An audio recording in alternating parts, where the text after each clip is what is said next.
Matric boards ہوں یا پھر انٹرمیڈیٹ امتحانات، چیٹنگ، پرچوں کے آؤٹ ہونے اور پرچی مافیا سے تنگ آ کر والدین نے بچوں کے لیے متبادل یعنی کہ کیمبرج کے نظام کا انتخاب کیا تھا، کیونکہ یہ نظام پوری دنیا میں مستند سمجھا گیا۔ مگر اب یہ نظام جو پوری دنیا میں فیل نہیں ہوا، وہ بھی پاکستان میں مسلسل فیل ہوتا نظر آ رہا ہے، کیونکہ کیمبرج امتحانات میں ایک کے بعد ایک پرچہ لیک ہو رہا ہے۔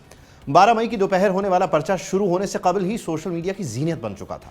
اس سے پہلے میتھمیٹکس اے لیول کا پرچہ 29 اپریل کو آؤٹ ہوا۔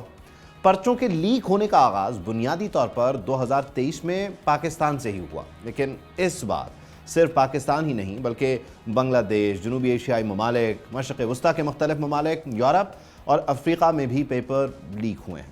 برطانوی ڈیپٹی ہائی کمشنر اور کیمبرج حکام کے مطابق یہ معاملہ بظاہر روایتی لیک کا نہیں بلکہ امتحانی مواد کی چوری کا لگتا ہے، جسے پاکستان میں national cyber crime investigation agency کو رپورٹ کر دیا گیا ہے۔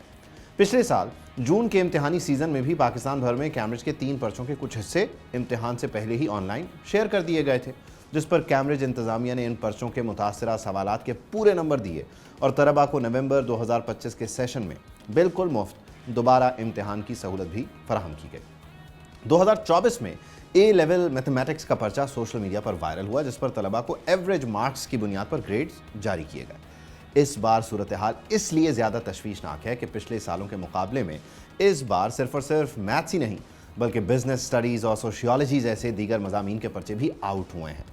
اس بڑھتی لیکس نے والدین کو تو پریشانی ہے، کیونکہ وہ اتنی زیادہ فیسز دے کر بچوں کو پڑھا رہے ہیں اور پھر اس ذہنی اذیت کا بھی شکار ہیں۔ بچے بھی ساتھ ساتھ پریشان ہیں، کیونکہ ان کی سال بھر کی محنت داؤ پر لگی ہے۔ سبسکرائب کریں اور بیل دبائیں تاکہ کوئی خبر رہ نہ جائے۔